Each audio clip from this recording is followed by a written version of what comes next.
नमस्कार साथियों, आपका स्वागत है मेरे एक नए वीडियो में। और आज मैं आपके बीच अ, एक वीडियो लेकर आया हूं जिसका जो टॉपिक है Indian economic thought part two. और अभी से एक सप्ताह पहले मैंने एक वीडियो आपसे शेयर किया था, जो Indian economic thought part one था, जिसे भारतीय आर्थिक चिंतन भाग एक। और उसमें हमने कौटिल्य और थिरुवल्लुवर और जो प्राचीन हमारे ग्रंथों में जो आर्थिक विचार दिए गए थे उस पर हमने चर्चा की थी। उसी की दूसरी कड़ी में, जैसा मैंने आपसे कहा था कि मैं बहुत जल्द आपके बीच मॉडर्न इंडियन इकोनॉमिक थॉट जो है उसको लेकर आऊंगा और उसमें हम बात करेंगे। तो आइए बात करेंगे। और आज जो टॉपिक है मॉडर्न इकोनॉमिक थॉट, उसमें बेसिकली मैं तीन लोगों की बात करूंगा: दादा भाई नौरोजी, महात्मा गांधी और बाबा साहब भीमराव अंबेडकर। तो तीन लोगों के क्या विचार थे और ये चिंतन कैसे हमारे लिए उपयोगी है और इतिहास के विद्यार्थियों को क्यों पढ़ना चाहिए, इस पर हम बात करेंगे। तो आइए शुरू करते हैं आज का ये टॉपिक। तो अ, जैसा आप देख पा रहे हैं कि economic thought in modern India was largely influenced by the British rule in India. यानी कि जो भारतीय जो आर्थिक विचार है वो काफी हद तक ब्रिटिश शासन से प्रभावित था। नेचुरल है कि 1757 में बैटल ऑफ प्लासी के बाद, प्लासी के युद्ध के बाद और उसके बाद बैटल ऑफ बक्सर के बाद, जैसे जैसे अंग्रेज हमारे एक व्यापारी के रूप में आए थे 16वीं शताब्दी 17वीं शताब्दी में, और व्यापारी से राजनीतिक शक्ति के रूप में बदले और धीरे धीरे हमारी पूरे भारत पे एक कब्जा कर लिया और हमारी न केवल राजनीति को प्रभावित किया बल्कि अर्थनीति को भी प्रभावित किया। इसलिए एक ये माना जाता है, हमारे चिंतक ये मानते हैं कि जो भारत को गरीब बनाने में जो बड़ी भूमिका थी वो ब्रिटिश शासन थी। और भारतीय जो राष्ट्रवाद है और भारत की जनता में जो व्यापक गरीबी ने आधुनिक भारत के आर्थिक विचार को प्रभावित किया है। Indian nationalism and widespread poverty of the masses in India influenced the economic thought of modern India। जो भारतीय जो आर्थिक विचार है उसको बहुत हद तक ब्रिटिश शासन और उसकी नीतियों ने प्रभावित किया है। तो आइए आज हम बात करेंगे जो भारतीय आर्थिक विचार है। और भारतीय जो आर्थिक विचार है साथियों, वो मूलतः जो है आपका कह सकते हैं कि जो भारतीय जो लेखक हैं खास करके, तो उनके जो आर्थिक विचार हैं वो नैतिकता और राजनीति से मिश्रित है, mixed with ethics and politics. तो इसको हम समझेंगे, इसको देखेंगे। तो आइए आगे बात करें। सबसे पहले मैं बात करूंगा दादा भाई नौरोजी की। दादा भाई नौरोजी को the grand old man of India भी कहा जाता है, और फादर ऑफ इंडियन नेशनलिज्म के उस तरीके से देखें जो इकोनॉमिक पॉलिसी को जिस प्रकार से उन्होंने हम सब के सामने लेकर आए। और मैं पहले बता दूं कि Dadabhai Naoroji belong to a rich Parsi family of Bombay, presently Mumbai, and was an intellectual educator and political and social leader. तो वो एक पारसी परिवार से संबंधित थे, मुंबई से। और वो टीचर तो थे ही, एक इंटेलेक्चुअल भी थे, एक पॉलिटिशियन भी थे और एक सोशल रिफॉर्मर भी थे, और एक बिजनेस फैमिली से बिलोंग करते थे। एंड सबसे इंपॉर्टेंट बात है साथियों, आप लोगों को जानना चाहिए कि वो पहले पार्लियामेंटेरियन थे। यानी कि ब्रिटेन के हाउस ऑफ कॉमन्स में वो पहले मेंबर ऑफ पार्लियामेंट बने, इलेक्ट हुए, चुनाव लड़ा उन्होंने, और जो फिंसबरी से उन्होंने चुनाव लड़ा था। और आपको बहुत मजेदार बता दूं, इसका संबंध, गहरा संबंध बुंदेलखंड से भी है। बुंदेलखंड में जो डॉक्टर हरि सिंह गौर का नाम आप जानते हैं, हमारा डॉक्टर हरि सिंह गौर विश्वविद्यालय के संस्थापक और बहुत बड़े विधिवेत्ता। उस समय वो पढ़ने गए थे और उन्होंने दादा भाई नौरोजी के इलेक्शन कैंपेन को में पार्टिसिपेट किया था। क्योंकि गौर साहब बहुत बड़े ओरेटर थे, तो उन्होंने दादा भाई नौरोजी का चुनाव का अभियान जो है उसमें प्रचार प्रसार किया था। उनकी अंग्रेजी बहुत अच्छी थी, तो दादा भाई नौरोजी ने बहुत इम्प्रेस हुए उस यंग लड़के से मिलकर, और हरि सिंह गौर से कहा कि तुम मेरे लिए कैंपेन करो। तो उन्होंने किया। और ये एक छोटी सी इंटरेस्टिंग बात थी जो मैं आपको बता दूं, जो आउट ऑफ कॉन्टेक्स्ट है इससे, लेकिन फिर भी मैं बता दूं। और पहले एशियन थे, मतलब न केवल पहले भारतीय थे बल्कि पहले एशियन थे जो ब्रिटिश मेंबर ऑफ पार्लियामेंट के रूप में बने। और उनको, और वो फाउंडिंग मेंबर में से भी एक थे। जो कांग्रेस, जो भारतीय राष्ट्रीय कांग्रेस, इंडियन नेशनल कांग्रेस की स्थापना हुई 1885 में, तो और कांग्रेस के 2 बार अध्यक्ष भी बने। और आपको मजेदार बता दूं कि 1905 में जब इनको बनाया गया, कांग्रेस का अध्यक्ष बनाया गया, तो स्वराज जो टर्म है, जिसको जो स्वराज की बात पहली बार आई, तो इन्हीं की अध्यक्षता में आई। तो दादा भाई नौरोजी बड़े बुद्धिजीवी थे, और उनकी बहुत अच्छी पकड़ थी अर्थनीति को लेके, आर्थिक नीति को लेके। और उनकी कुछ जो विचार हैं, जो उनके जो विचार हैं पॉवर्टी को लेके, गरीबी को लेके, और उनकी इकोनॉमी को लेके, हम उस पर बात करेंगे। तो the economic ideas of Naraji are found in his celebrated work Poverty and Un-British Rule in India। जो बच्चे तैयारी करते हैं उनके लिए बहुत इंपॉर्टेंट है कि उनकी बहुत फेमस किताब है poverty and un British rule in India. इसका मतलब ये है कि भारत में गरीबी, अन ब्रिटिश मतलब ब्रिटिश होते हुए भी, ब्रिटिश को दुनिया में माना गया, और ब्रिटिश खुद भी मानते थे कि वो न्यायप्रिय हैं, लोकतांत्रिक विचारों के हैं, और कहीं अन्याय नहीं करते। तो लेकिन उन्होंने इसी चीज बताया कि ब्रिटिश होते हुए भी यहाँ पे अन ब्रिटिश रूल, मतलब ब्रिटिश होके, ये बहुत बड़ा एक सटायर भी था, एक प्रकार का व्यंग्य भी था, और एक अपने आप में बड़ी बात थी। जो कि एक मॉडरेट या एक लिबरल लीडर होने के बावजूद दादा भाई नौरोजी ने एक जबरदस्त किताब निकाली, poverty and un British rule in India. और इसी किताब से हम उनकी इकोनॉमिक आइडियाज को हम समझते हैं और जानते हैं। तो बेसिकली इसमें हम समझिए साथियों कि according to him, the continuous exploitation of India by the British government and the consequent draining of Indian wealth to Britain was the one of the reason for the poverty of Indians। यानी भारत में गरीबी का सबसे बड़ा कारण ये था कि लगातार जो ड्रेन ऑफ वेल्थ हो रहा था भारत से, ब्रिटिश नीतियों के द्वारा, उनकी आर्थिक नीतियां थी के द्वारा, उससे भारत में गरीबी बढ़ रही थी। और देखिए, इसको मैं आपको बताऊंगा आगे। अ, आगे बढ़ते हैं, अगले स्लाइड में मैं बात करूं।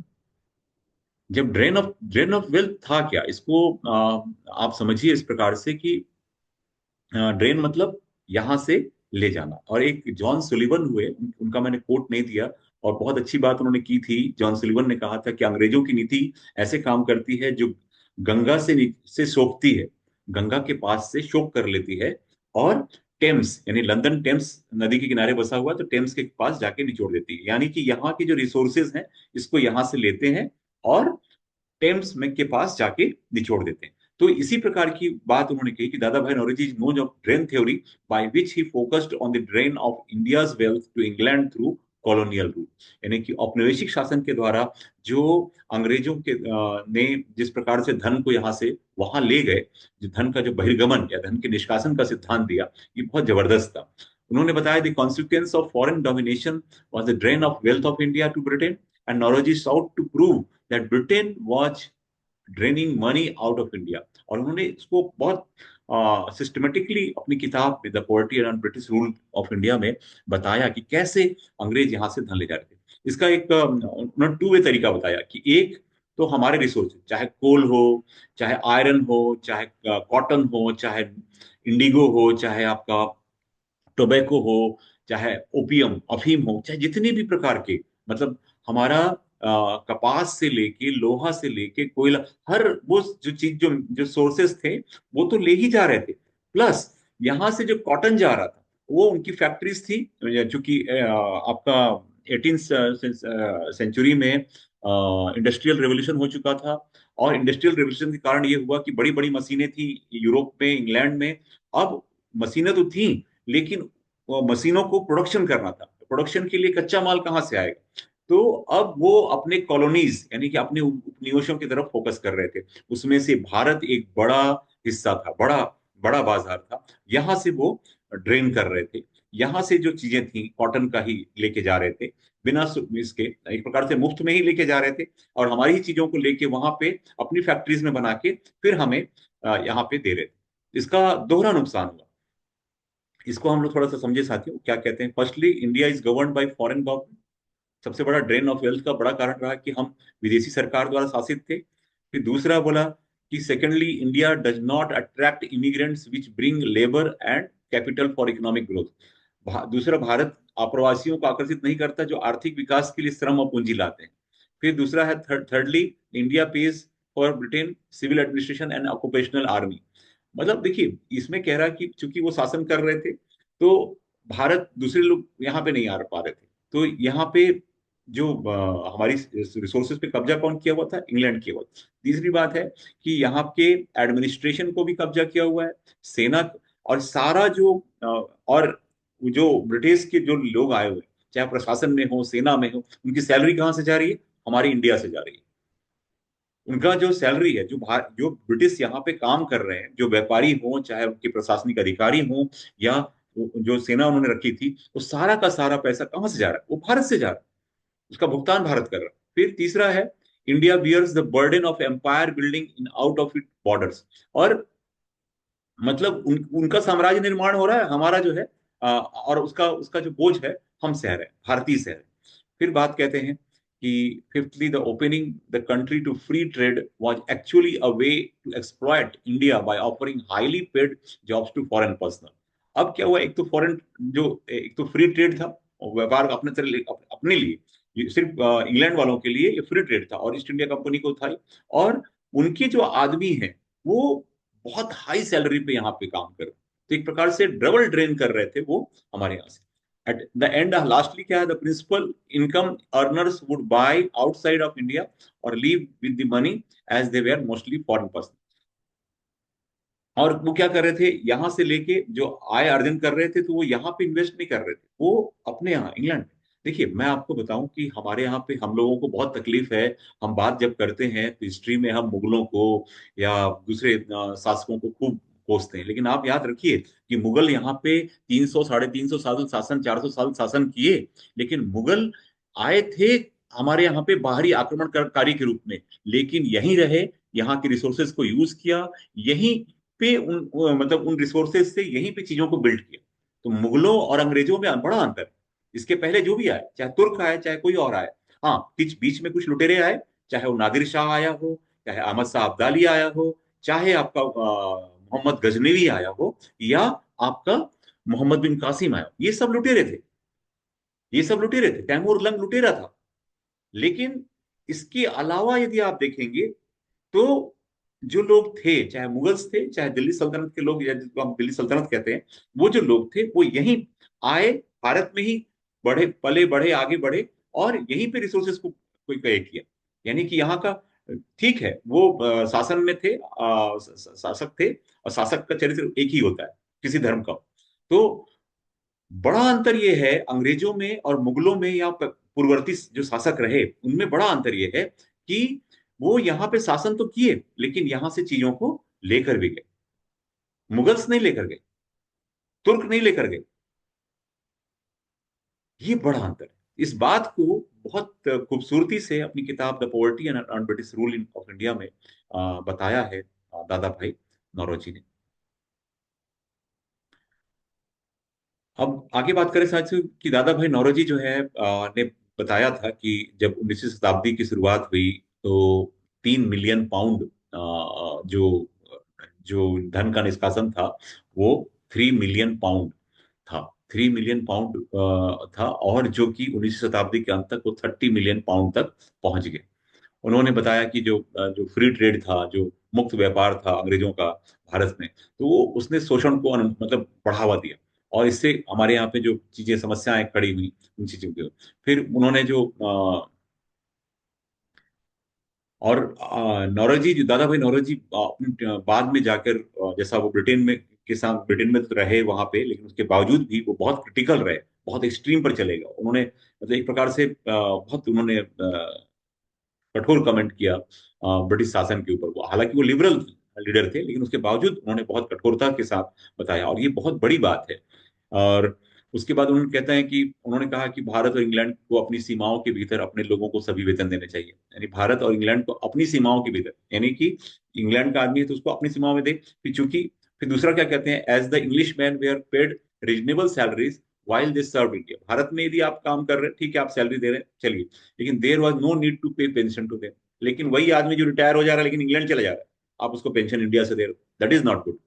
तो और फिर लिखा है India and England should pay all salaries to their people within their boundaries, यानी यदि भारत में है अंग्रेज, ठीक है चलिए आप यहाँ पे शासन कर रहे हैं, काम कर रहे हैं, सेना में काम कर रहे हैं, तो सैलरी ले रहे हैं, दैट इज ओके। लेकिन यदि आप यहाँ पे नहीं है और इंग्लैंड में बैठे हुए हैं, जो बोर्ड ऑफ जो इंडिया हाउस बना हुआ था और वहां पे जो लोग थे और उनके जो board of director court of director उनकी सैलरी भारत से जा रही थी, इस चीज पर वो क्वेश्चन करते हैं। फिर कहते हैं is there was no danger of invasion of India by sea. देखिए अब अंग्रेजों की सेना है, तो भाई भारत में कोई ऐसा खतरा नहीं है कि भाई आएगा, तो India should not be merge any portion of expenditure incurred of Indian navy. तो भारतीय नौसेना को जो किए गए खर्च है उसका कोई हिस्सा नहीं देना चाहिए, अलग से उसको टैक्स देने की आवश्यकता नहीं। तो आप ये जो चीज है इसको समझने की आवश्यकता है। तो ये तीन जो बातें कही कि इन चीजों को कट किया जा सकता है। और दादा भाई नौरोजी पहले ऐसे व्यक्ति थे जिन्होंने, देखिए राजा राम मोहन राय हो चाहे आप देखते हैं एक बड़ी लिगेसी है, जो हमारे यहाँ पे चाहे वो ईश्वर चंद्र विद्यासागर, वो सोशल रिफॉर्मर के रूप में रहे, ज्योतिबा फुले हुए। लेकिन दूसरा देखें एक क्रांतिकारियों की भूमिका रही। लेकिन तीसरा जो क्रांतिकारी थे वो थे दादा भाई नौरोजी, जिन्होंने आर्थिक नीतियों का खुलासा किया, एक प्रकार से एक्सपोज किया अंग्रेजों को कि किस तरीके से। और उसके बाद दादा भाई नौरोजी के बाद बहुत सारे ऐसे भारत में, आधुनिक भारत में जो लेखक हुए इतिहास के, उन लोगों ने उनकी नीतियों की फिर आलोचना की है। लेकिन पहले दादा भाई नौरोजी थे, तो इसलिए हम, आपको लग रहा होगा कि दादा भाई नौरोजी को हम क्यों एक इकोनॉमिस्ट के, वो इकोनॉमिस्ट के तौर पे नहीं बता रहा हूँ। उन्होंने जो काम किया, जिन्होंने जो जो अपनी थ्योरी दी, उसकी उससे जो उन्होंने एक लेगेसी तैयार की, और फिर उसके बाद आने वाले जितने लेखक थे वो उन्हीं के पद चिन्हों पे चलते हुए और उनकी चीजों को मतलब अंग्रेजी की नीतियों को एक्सपोज किया। आगे बात करते हैं। जो साथियों गांधी के बारे में जैसा हम जानते हैं, गांधी के बारे में जब भी बात होती है तो साथियों लोग सोचते हैं कि फ्रीडम मूवमेंट से इनको जोड़ दीजिए, गांधी जी को नॉन वायलेंस के साथ जोड़ देते हैं। लेकिन गांधी के साथ जब हम ऐसा कहते हैं तो हम गांधी के साथ अन्याय करते हैं। तो मेरा ये मानना है कि गांधी को बहुत गांधी के साथ पूरी दुनिया में, और खास दुनिया में तो छोड़ दीजिए, भारत में तो कुछ अन्याय ज्यादा हुआ। अन्याय ये हुआ कि भारत में हमने गांधी को सिर्फ और सिर्फ एक ही चश्मे से देखा, वो है फ्रीडम मूवमेंट। और फ्रीडम मूवमेंट में भी जब देखते हैं तो फिर उनका गांधी को हम फादर ऑफ द नेशन तो सुभाष चंद्र बोस ने कहा था। तो कभी कभी लगता है कि सुभाष चंद्र बोस कहीं होंगे तो उनकी आत्मा दुखी होगी कि मैंने उनको राष्ट्रपिता कहा और भारत के लोग उनके साथ क्या करते हैं।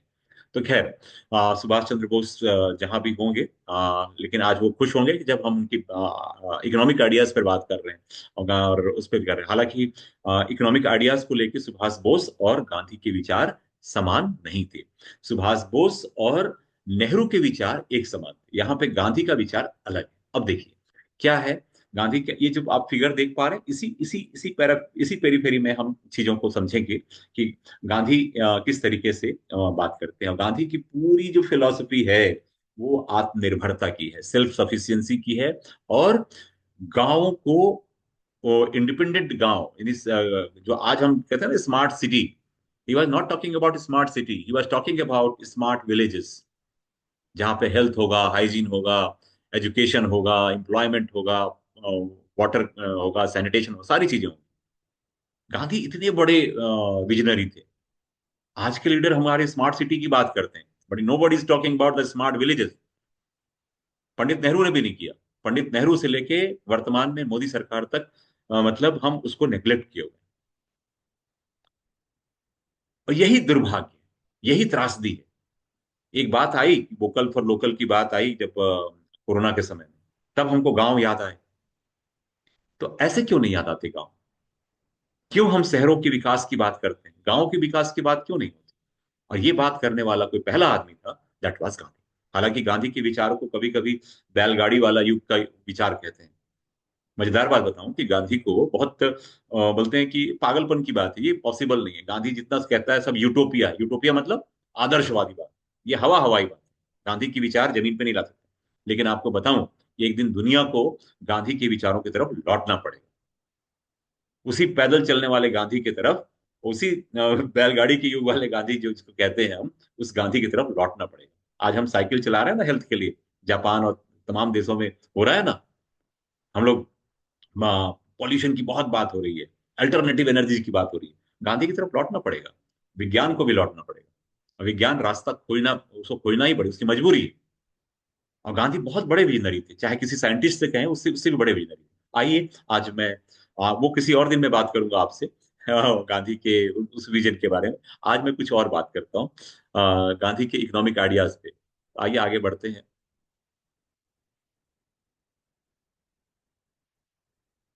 गांधी की जो इकोनॉमी है, गांधी को जब बात होती है तो मैं, मेरा तो पूरा जो बोलने का तरीका होता है एकदम बदल जाता है, तो माफ कीजिएगा, थोड़ा मैंने आपका समय लिया, लेकिन हाँ, मुद्दे की बात यह है कि गांधी के जो की जो इकोनॉमिक आइडियाज है, that is based on ethical foundation. मतलब वो मोरालिटी के, नैतिकता के आधार पे। और साथियों, नैतिकता हर जगह चाहिए।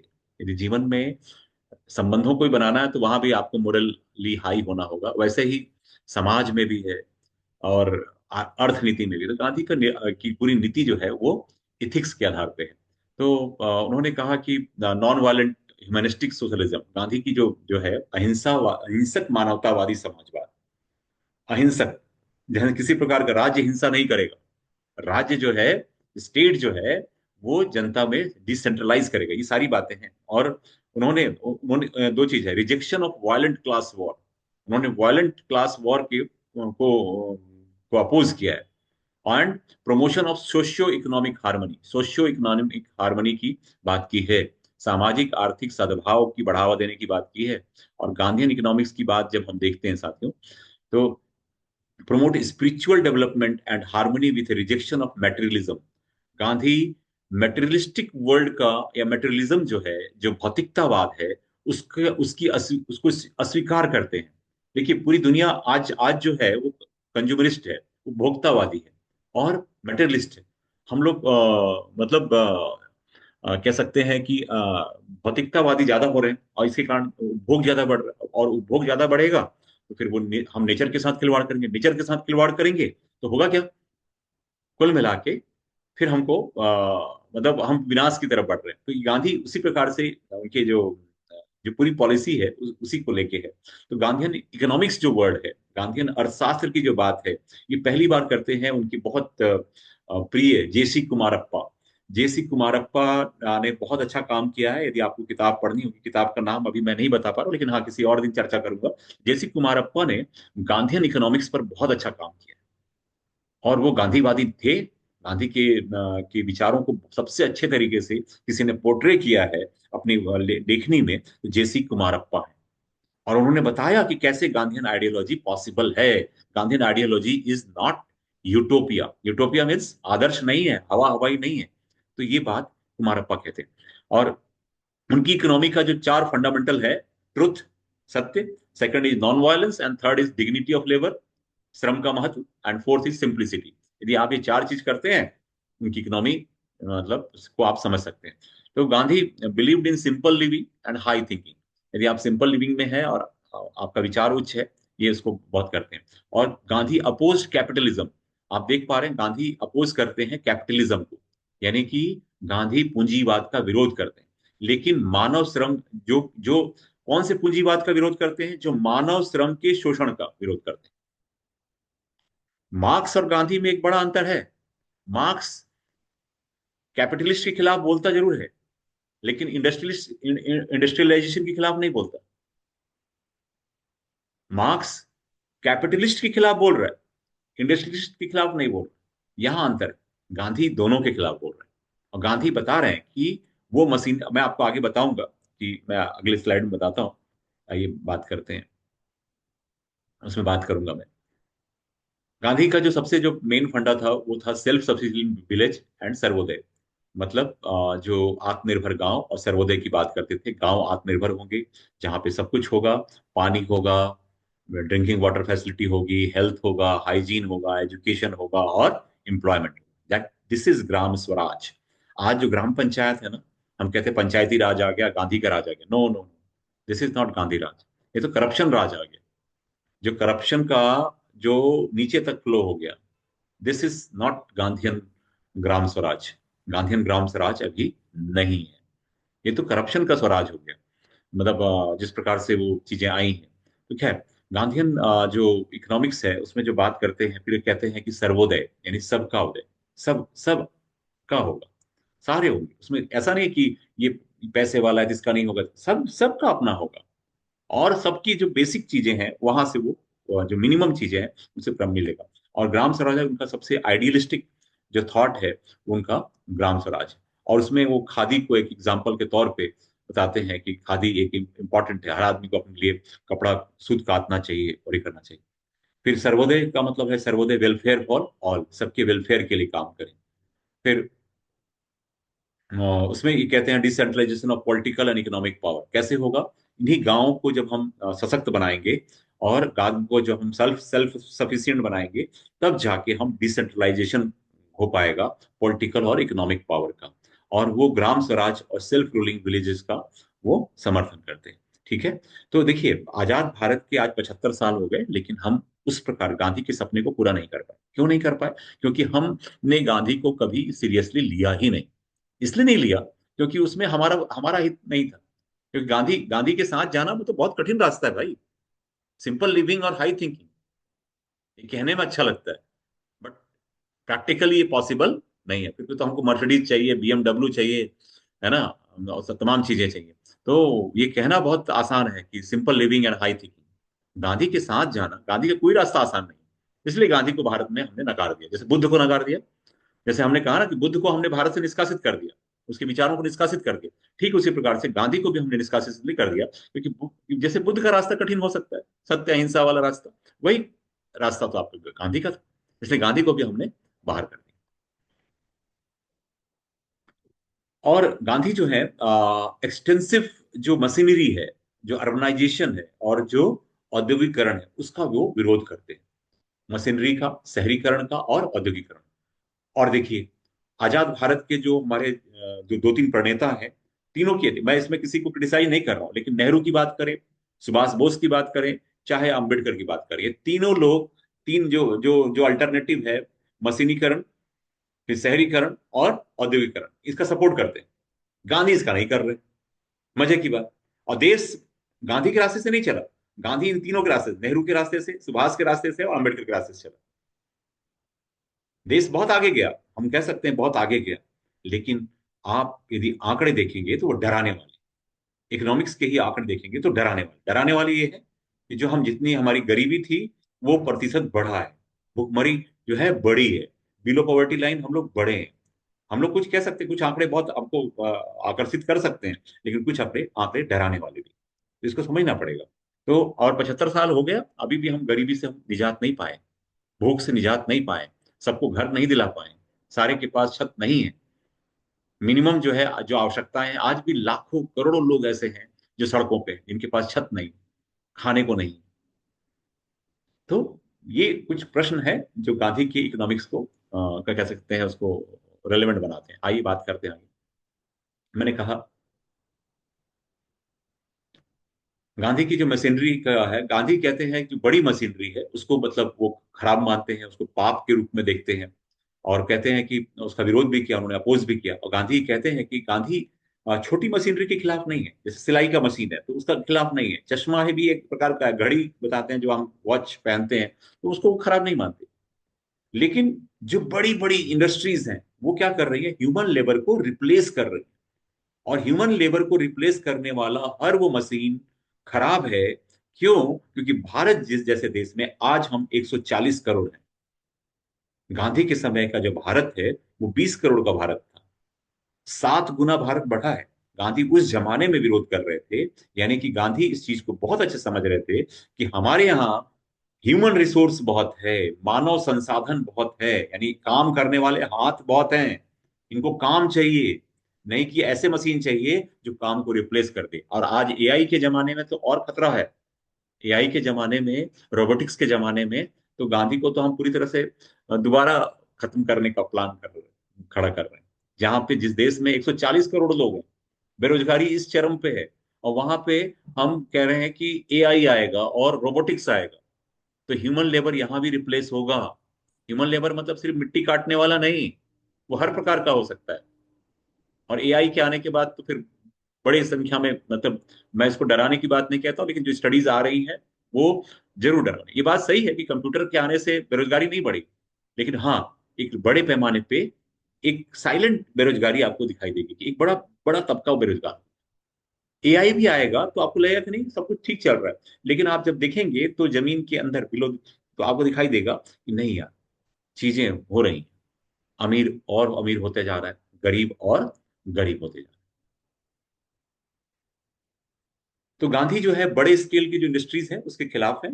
और वो कहते हैं कि ये किस प्रकार से खतरा है। Gandhi emphasized that he was against large scale production, only those things that villages can produce with difficulty. मतलब मशीनें वो बनाए, इंडस्ट्रीज वो बनाए जो गांव वाले नहीं बना पाएंगे। बहुत सारी चीजें हैं जो गांव वाले नहीं कर पाएंगे, उसका निर्माण फैक्ट्री में हो, बहुत अच्छी बात। लेकिन बाकी सब जो गांव के लोग कर सकते हैं वो क्यों बने। आज हमारे यहाँ पतंग भी जो है ना, वो विदेश से आ रहा है। हर वो चीज जो हम हमारे यहाँ कर सकते हैं वो बाहर से आ रहा है। तो आप सोचिए ना, ये विडंबना गांधी कितना सही कह रहे थे कि भैया जो हम बना सकते हैं तो उसको तो हम बनाने दो। बड़ी फैक्ट्री सिर्फ उसका बनाओ जो कि हम इंसान नहीं बना सकता, या मतलब हाँ, इंसानी हाथ से नहीं बनेगा, मशीन से ही बनेगा, उसको बनने दो। फिर he believed that machinery was harmful when the same thing could be done easily by millions of hands not otherwise employed। मतलब जिसको मनुष्य अपने हाथ से कर सकता है उसके जगह पे मशीन से बनाना एक प्रकार का क्राइम है। In short, Gandhi was aware of the danger of technological unemployment. आप देखिए ना, एक मोबाइल कितने लोगों को बेरोजगार कर गई। टॉर्च वालों को, टॉर्च बनाने का धंधा बंद हो गया, कैलकुलेटर का बंद हो गया। मतलब एक टेक्नोलॉजी कैसे करती है, मतलब टेक्नोलॉजी से टेक्नोलॉजी की समस्या देखिए। यहाँ तो गांधी की बात ही नहीं हो रही है। आप देखिए, एक टेक्नोलॉजी आती है तो कितने लोगों का रोजगार चौपट कर देती है। तो तो Gandhi was aware of the danger of technological जो अनएम्प्लॉयमेंट है उसके बारे में। और गांधी का जो मशीनरी पे जो विचार है वो आज still relevant as many decades of machine using plant development fail to solve the problem unemployment in India. देखिए बात सही है। 1900 दूसरे जो सेकेंड 5 ईयर प्लान में पंडित नेहरू ने जो इंडस्ट्रियल हैवी इंडस्ट्रीज की बात की थी, और उसको उसको पीसी मोहालनोबिस उसके बड़े अर्थवेत्ता थे, और पीसी मोहालनोबिस के इसमें बना कि भारत में बड़ी इंडस्ट्रीज होंगी, सब कुछ होगा। और भारत बहुत तेजी से आगे बढ़ा, वो सारी चीजें हुई। लेकिन क्या भारत का जो रूट चीज है, जो जड़ पे जो चीज थी, जो समस्या थी, भुखमरी, गरीबी, असमानता, वो क्या हल हो पाया? नहीं हो पाया। यानी कि ये साफ है कि सिर्फ टेक्नोलॉजी के इंडस्ट्रियलाइजेशन से, अर्बनाइजेशन से आपका विकास नहीं होगा।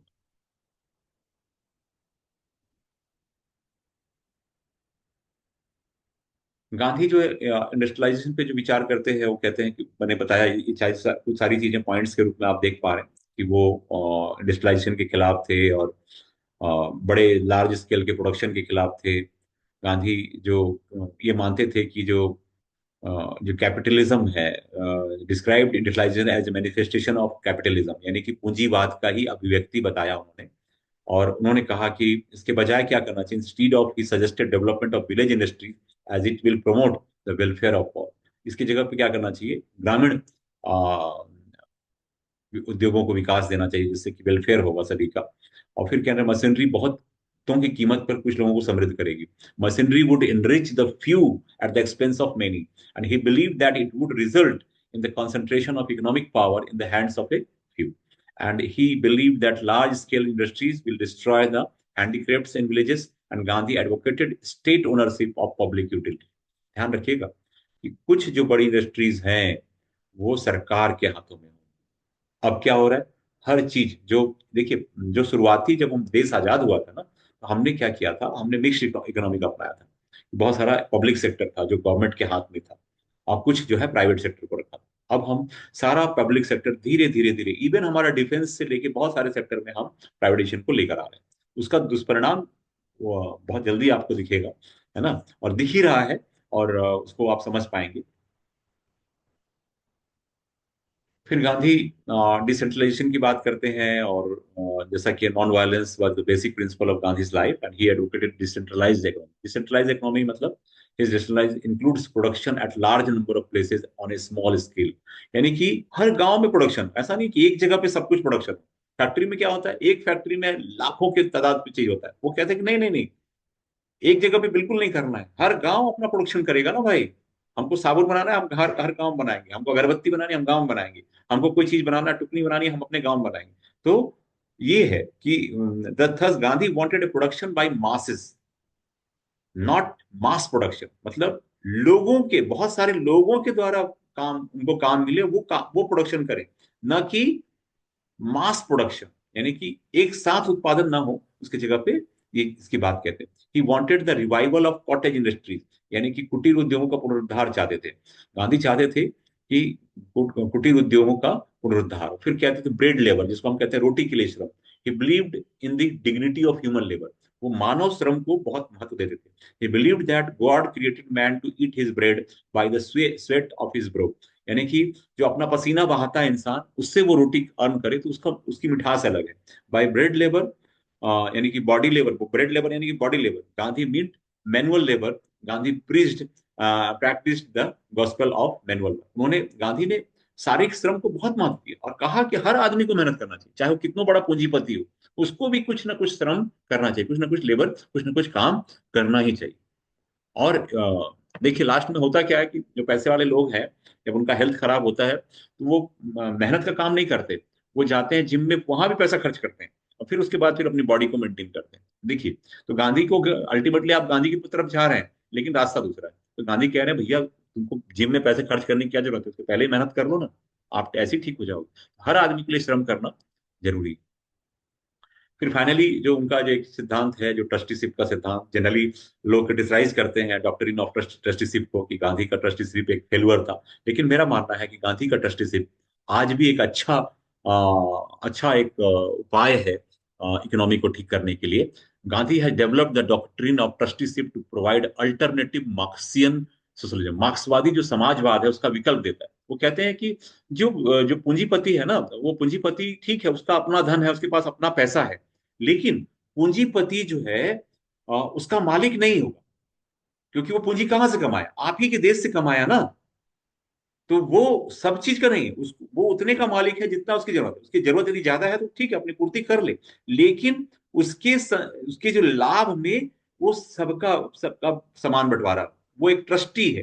कैपिटलिस्ट जो पूंजीपति है, वो एक ट्रस्टी है। जैसे आज टाटा है, बिरला है, अंबानीज हैं, अडानीज हैं। तो ये ठीक है, आप कहाँ से धन प्राप्त किए, आप अपने, ठीक है, आपके आपने स्किल लगाया, अपनी पूंजी लगाई, आपने पैसा बनाया, लेकिन कहाँ पे बनाया, आपके अपने देश में बनाया, आपके देश के संसाधनों से बनाया।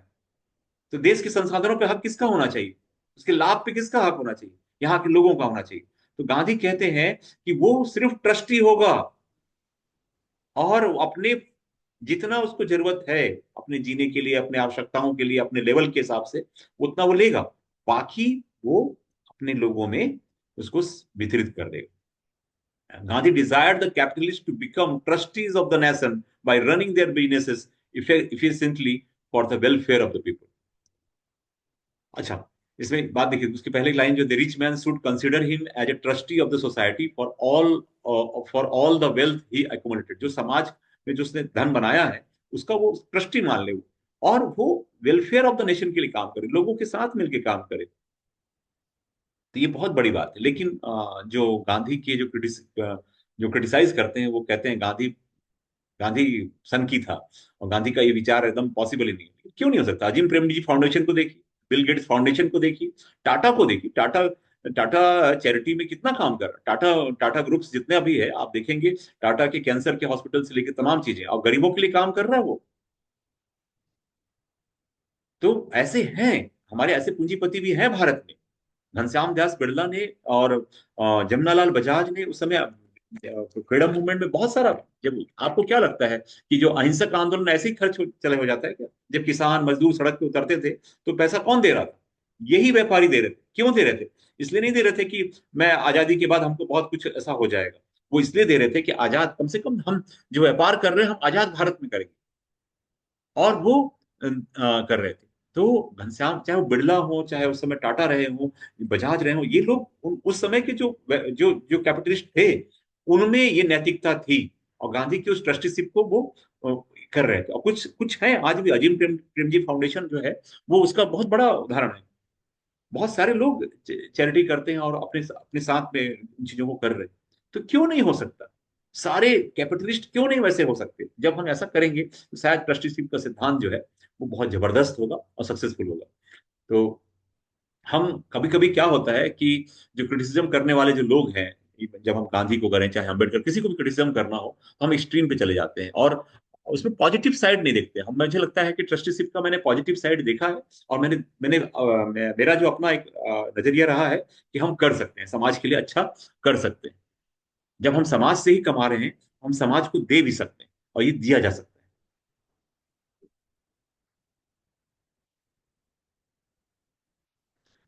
गांधी जी का ये जो एक और है, इसको यदि हम लोग देखें तो इसमें गांधी ने खाद्य समस्या पे कहा कि खाद्य नियंत्रण के खिलाफ थे। मतलब जो आजकल देखते होंगे कि जब कई बार प्याज का दाम बढ़ जाता है, हमारे जो बहुत सारे जो लोग हैं उसको ब्लैक करते हैं, सुनते होंगे आप लोग। तो ये सब चीजों को जो जो आर्टिफिशियल डिमांड है और जो खाद्यान्न की कमी हो गई है, इसको लेके जो दाम बढ़ाते हैं, उसके वो बहुत खिलाफ थे। उनका जो विचार था।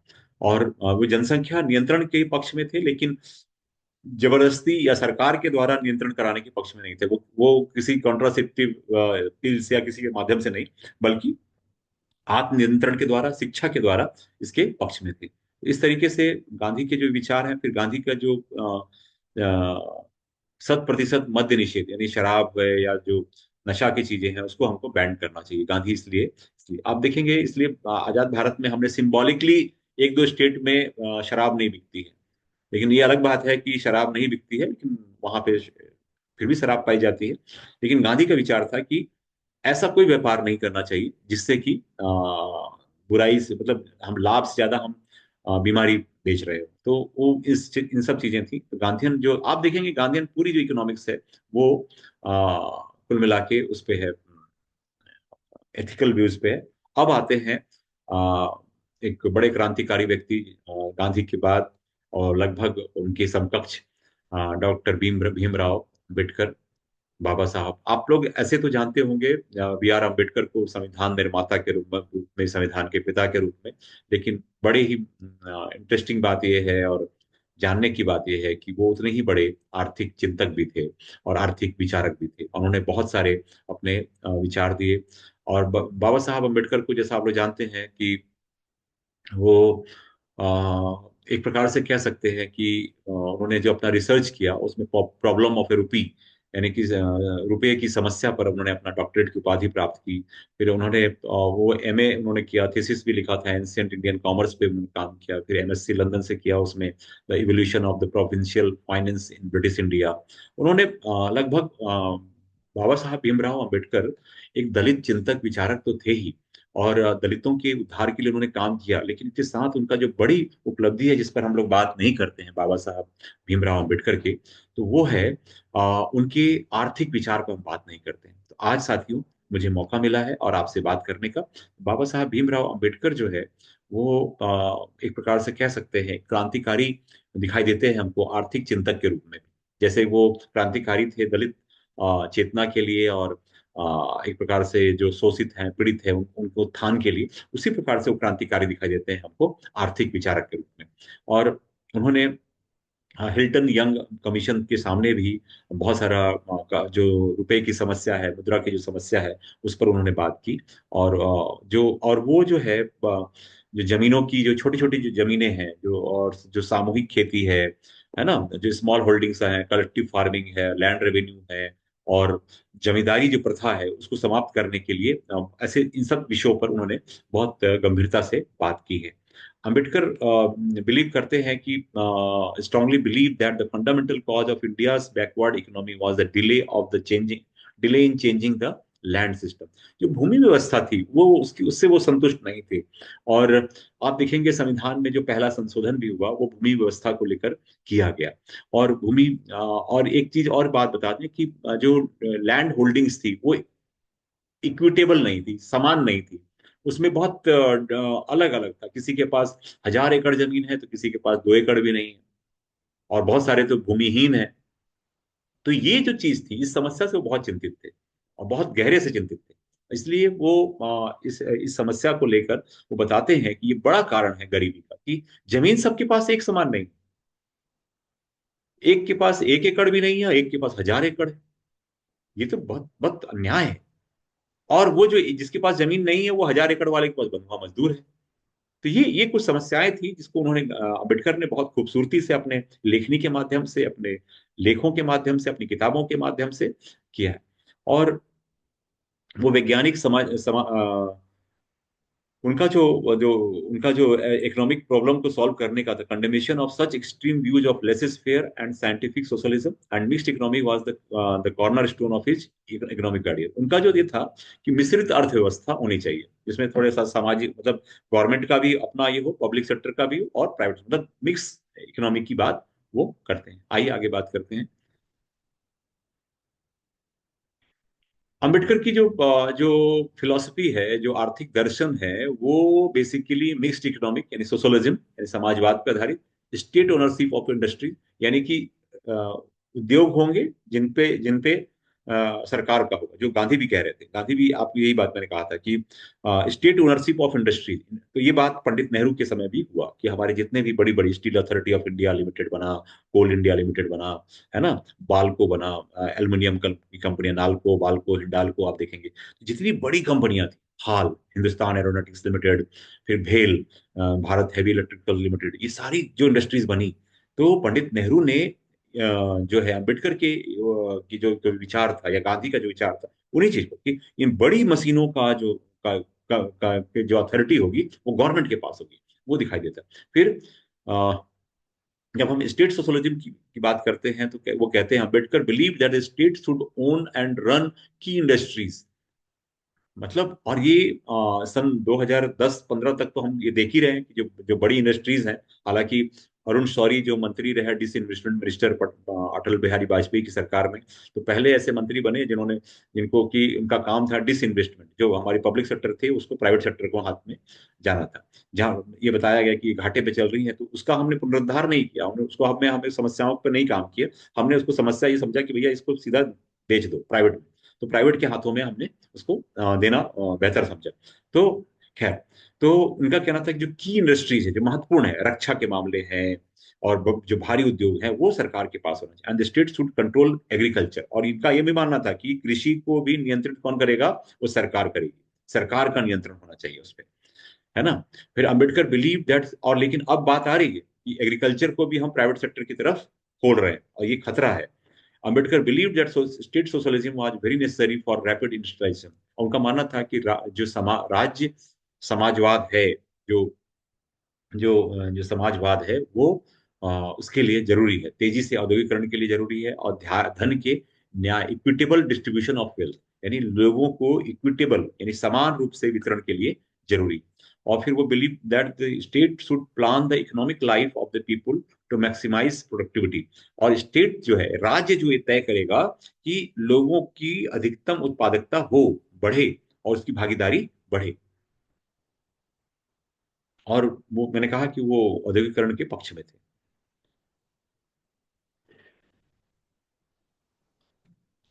अम्बेडकर का मैंने आपसे बताया था लैंड रिफॉर्म के बारे में। तो लैंड रिफॉर्म के बारे में कहते हैं कि जो जो लैंड होल्डिंग्स है, स्पेशली जो फ्रेगमेंटेड है, छोटे छोटे जो लैंड्स है, जो अनप्रोडक्टिव है, जो इकोनॉमिकली उसका स्ट्रक्चर प्रॉपर नहीं है, तो उसको लेके उनकी बहुत चिंता थी। वो छोटे छोटे जो खेत हैं, उन जो छोटे जोत वाले खेत हैं, उसको लेकर उनका कहना था कि अकॉर्डिंग टू हिम कंसोलिडेशन में eliminate the evils of scattered holding but not the evils of small holdings unless the consolidated holding was an economic holding। कहने का था कि जो बिखरी हुई जो छोटे छोटे खेत हैं, चकबंदी मतलब खेतों को एक जगह, जोतों की बुराई को समाप्त कर सकती है, लेकिन छोटी जोतों की बुराइयों को नहीं, जब तक कि समेकित जोत आर्थिक जोत ना। मतलब इसका थोड़ा सा कठिन है समझने में, लेकिन समझिए कि क्या, जैसे मान लीजिए मेरे पास ही जमीन है, हमारे पास 2 एकड़ जमीन है, लेकिन क्या हुआ, उसमें से मान लीजिए कुछ कुछ जमीन मेरा इस टुकड़े, एक टुकड़ा छोटा सा है, एक जगह पे है, दूसरा टुकड़ा गांव के उस कोने में है, तीसरा उस कोने में है। तो ऐसे में क्या होगा, थोड़ा थोड़ा थोड़ा 5 जगह मेरा खेत बटा हुआ है, छोटा छोटा सा है, तो मेरा प्रोडक्शन उतना नहीं होगा। तो उसमें ये क्यों ना किया जाए कि मान लीजिए मेरा कोई खेत है, तो मेरे वो सारे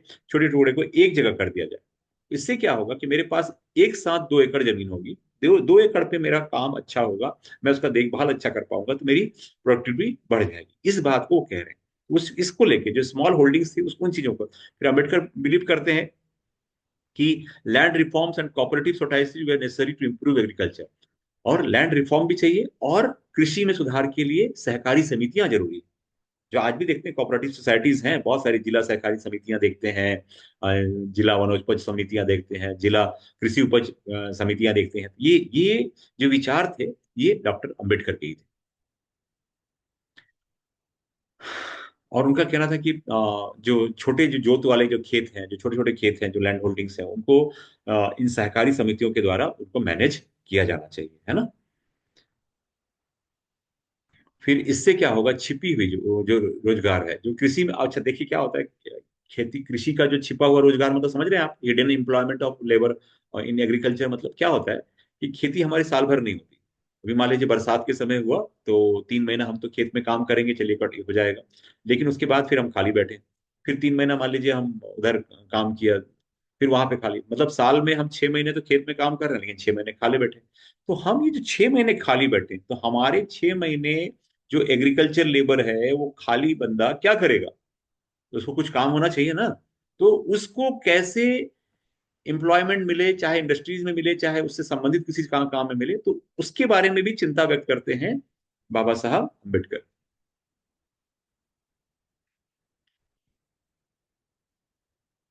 और धन के न्याय संगत वितरण की बात मैंने कहा कि मानते थे कि उसको सुनिश्चित करना चाहिए, राज्य को जो इंडस्ट्रीज हैं, जो एग्रीकल्चर है, उस पर नियंत्रण सरकार को रखना पड़ेगा। और तभी जाके जो, और उन्होंने कहा था कि he believed that the state should provide for the equitable distribution of wealth without closing every avenue to private enterprise। जरूरी नहीं है कि सारा चीज आप प्राइवेट का, आप गवर्नमेंट के पास रखिए, और मतलब उसकी व्यवस्था करिए ना। और प्राइवेट के लिए भी रास्ता बना रहेगा, प्राइवेट इंडस्ट्रीज भी होंगी, ऐसा नहीं है कि सब कुछ गवर्नमेंट के पास होगा, लेकिन उसमें धन का एक, अच्छा।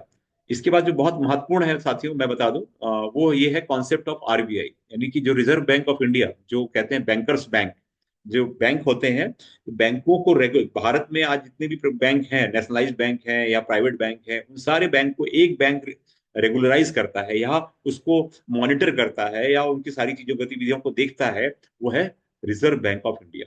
और आपको बता दो, रिजर्व बैंक ऑफ इंडिया की स्थापना जो है, यदि हम देखें तो 1935 में हुई थी। 1935 में इसकी स्थापना हुई थी। तो सबसे पहला विचार इस पर दिया था, वो था डॉक्टर भीमराव अंबेडकर ने दिया था, और उनका मानना था। और उन्होंने सरकारी जो घाटे का जो जो बजट है, और जो फ्लो ऑफ मनी है, उसकी उसकी बात को लेकर उन्होंने बहुत सारी बातें की थी। और फिर उनका ये था कि सरकार के पास जो मुद्रा है, जो टकसाल प्रणाली का, उसका अनूठा विचार दिया था। और ये कहते थे कि देखिए आजकल क्या करती हैं हमारी सरकारें, जो आरबीआई के पास गोल्ड का ये होता है, वो उसके खिलाफ थे, वो ये सही नहीं था। लेकिन फिर भी उन्होंने कहा कि इसको उसको थोड़ा सा दूसरे मेथड से लेके आना चाहिए। लेकिन खैर, तो इसमें जो आपको समझने की बात है, इस पर्टिकुलर हिस्से में, तो आपको ध्यान रखना है कि डॉक्टर अंबेडकर ने आरबीआई के